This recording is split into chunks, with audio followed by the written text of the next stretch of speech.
following is a feature presentation of the Replay Sports Channel, the home for great games.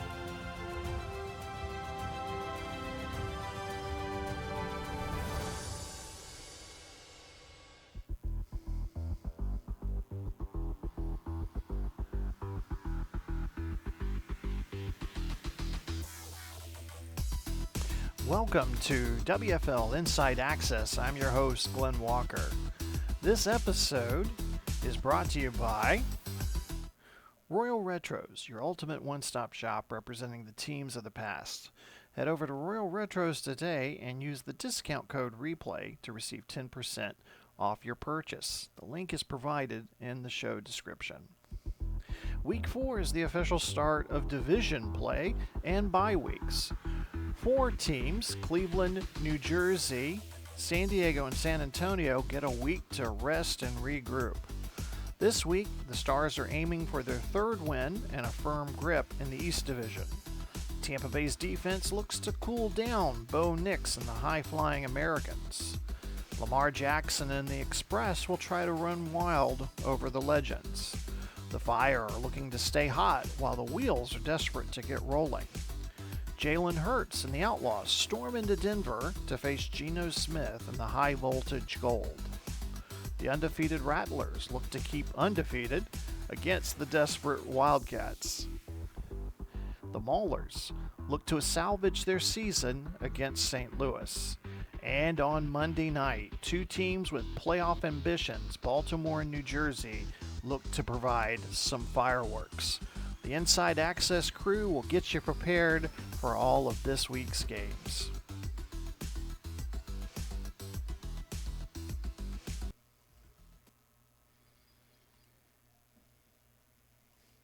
Welcome back to the Deep Dive.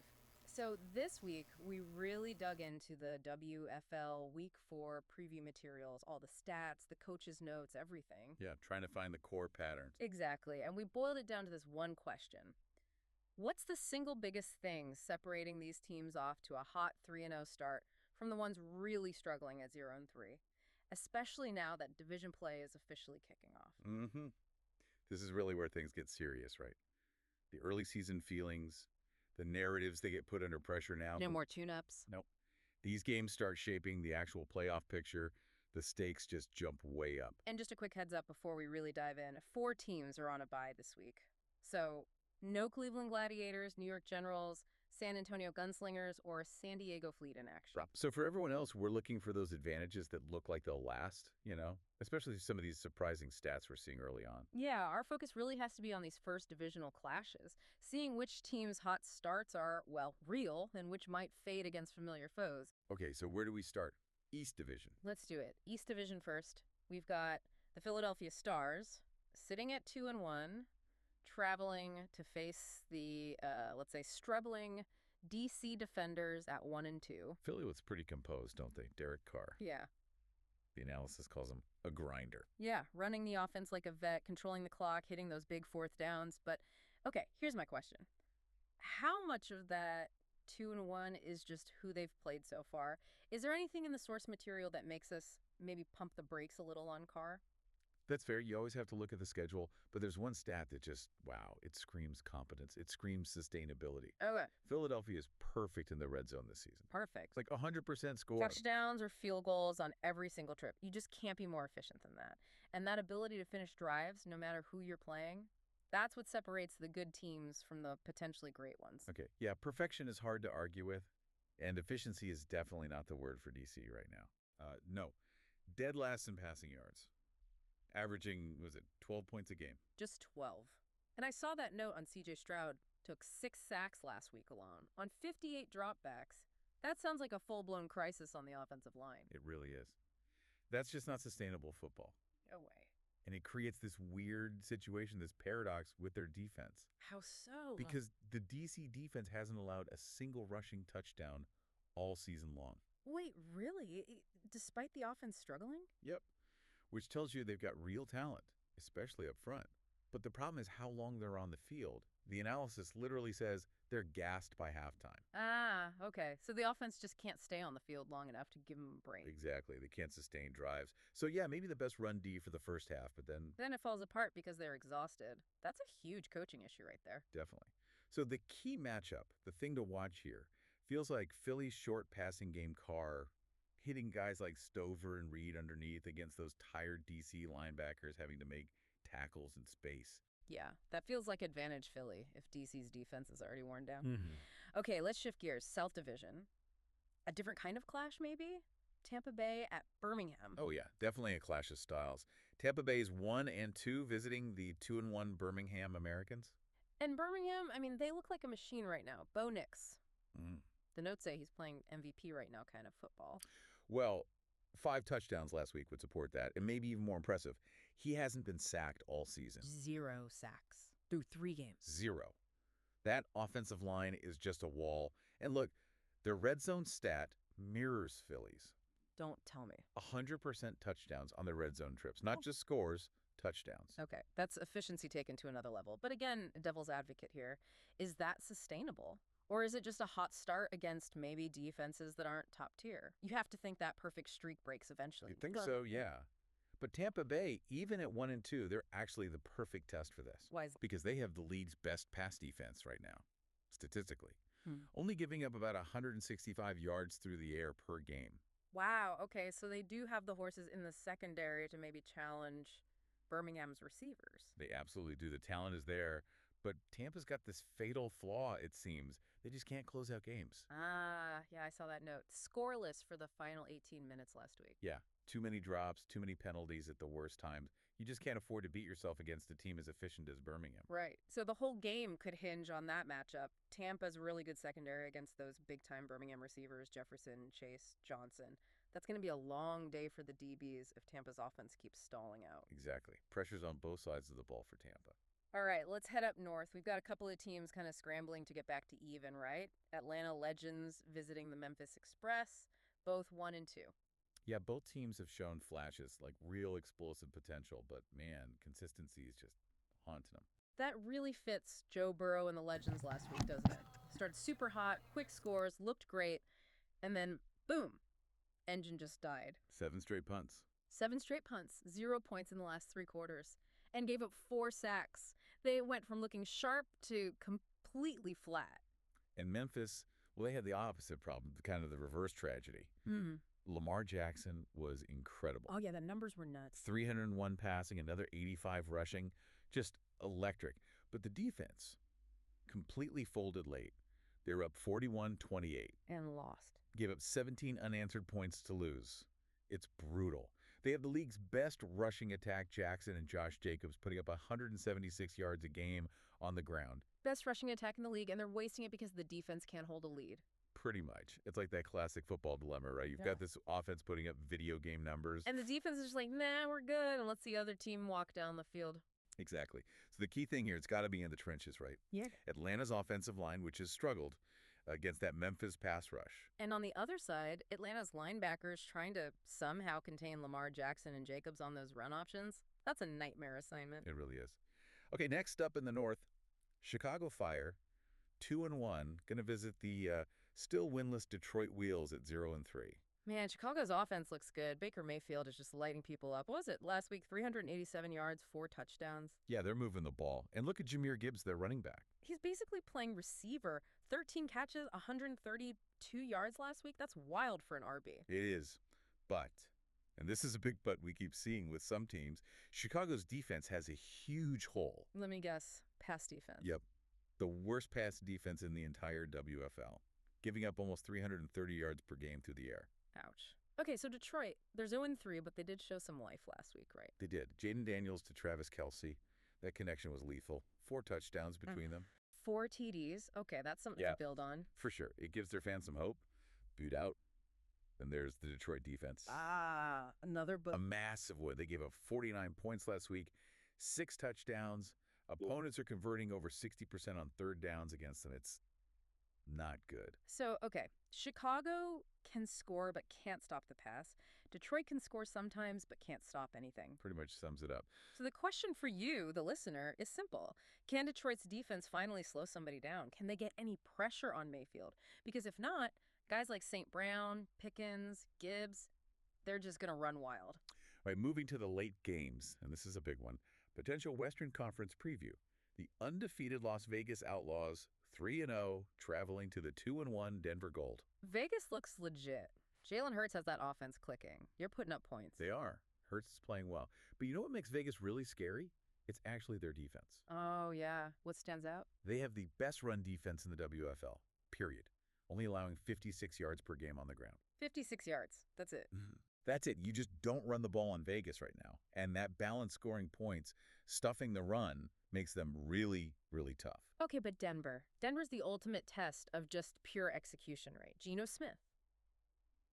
The analysts are saying he's playing with surgical precision. 92% completion rate last week, 401 yards. It was incredible. And here's the stat that just blew my mind about Denver. Get this.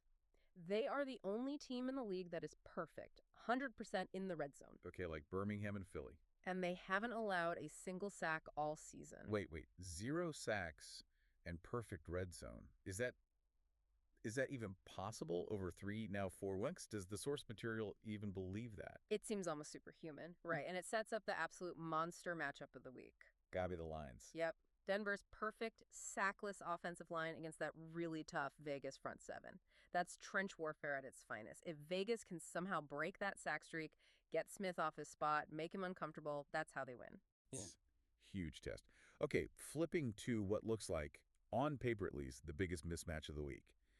The 0-3 Los Angeles Wildcats going to face the 3-0 Arizona Rattlers. Yeah, this one looks rough for LA. Arizona's passing attack is just humming. Aaron Rodgers looks like vintage Rodgers. 424 yards, 3 scores last week. They lead the league in passing offense overall, and they're balanced too. Bijan Robinson ran for over 100 yards and 2 touchdowns. They can beat you through the air, on the ground. They look complete. And Los Angeles, oh boy. It's a protection crisis. Yeah. It's honestly shocking. Dak Prescott has been sacked 13 times already. 13 times in 3 games. You can't operate like that. Your quarterback is just constantly running for his life. And it leads directly to mistakes, right? 3 interceptions last week for Dak. And the run game, it basically doesn't exist. 36 rushing yards combined last game. 36 total. Total. Wow. When you put 13 sacks next to 36 rushing yards, that's not an offense. That's just trying to survive the down. Pretty much.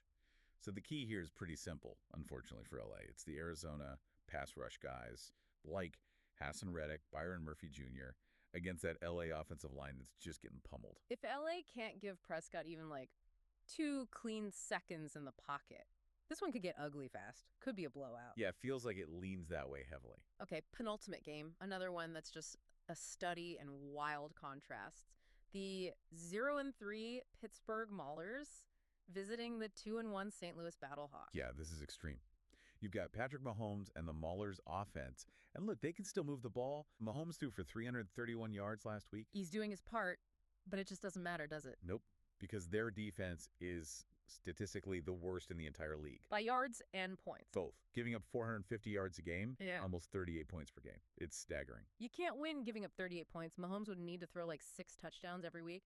I saw Pittsburgh gave up, 6 plays of 25-plus yards last week alone? Yeah, big plays are killing him. So Mahomes does his thing, moves the ball, and the defense just gives it right back. And now they walk into St. Louis, who are the complete opposite. The absolute opposite. St. Louis has the best defense in the WFL, only allowing 255 yards and just 14 points per game. They're like an iron wall.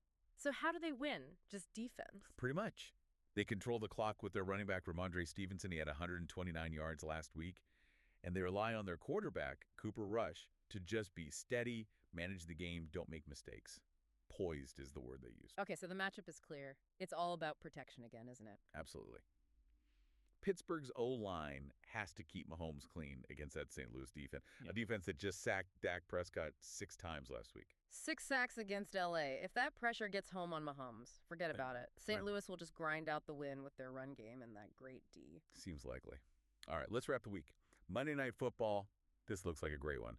Baltimore Stallions at the New Jersey Hitmen, both sitting at 2-1. Yeah, this feels like a really compelling contrast in styles. Baltimore wants to play that old-school smash-mouth football. Totally. Control the clock. They had the ball for over 35 minutes last week, run the ball 188 rushing yards, physical fronts on both sides, and their defense gets after the QB 12 sacks already this season. But New Jersey, they bring the fireworks, the quick strike ability. Yeah. We saw Justin Herbert lead that massive comeback win in the fourth quarter last week, and Rashad Bateman, my goodness. Video game stuff was the quote I saw. 4 touchdowns, 149 yards. He was unstoppable. They can score points in a hurry. So it really feels like a chess match. Who dictates the style of the game? Exactly. If Baltimore can slow it down, make it a physical slugfest, keep the clock moving, that favors them, shortens the game, plays to their strengths. But if it opens up, if it becomes more of a track meet? Advantage New Jersey. They can score too fast for Baltimore to keep up, potentially.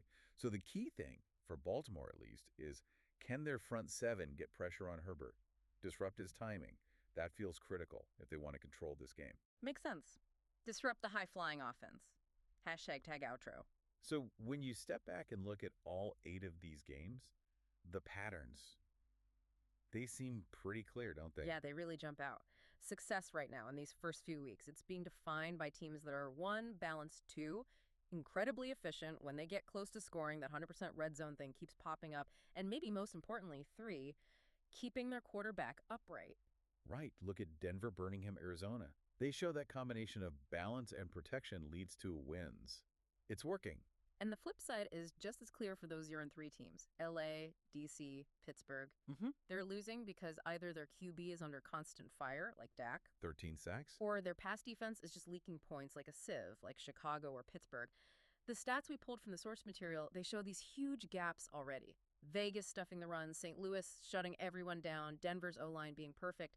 It's creating this immediate divide. The line of scrimmage. It's always important, but this year, maybe more than ever, it feels like the defining factor. It really does. You just laid it out.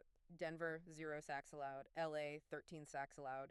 Vegas has the best run D, takes away opponent balance. St. Louis has the best overall D. So here's the final thought for you to kind of chew on as we head into these division games. If the difference between being 3-0 and 0-3 in the WFL right now seems to boil down to just 1 or 2 key units playing at an absolutely dominant level, does this Week 4 preview basically prove it? Prove what? That total dominance in the trenches, either that perfect offensive protection or just overwhelming defensive pressure, is the single biggest predictor of whether a team gets off to a fast start or falls flat on its face. Because looking at these matchups, looking at the undefeateds versus the winless, the scoreboard seems to be screaming yes. Welcome.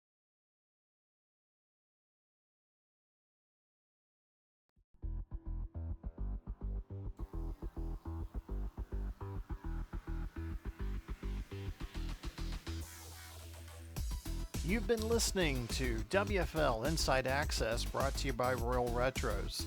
Be sure to like and subscribe to the Replay Sports channel. Thanks for listening.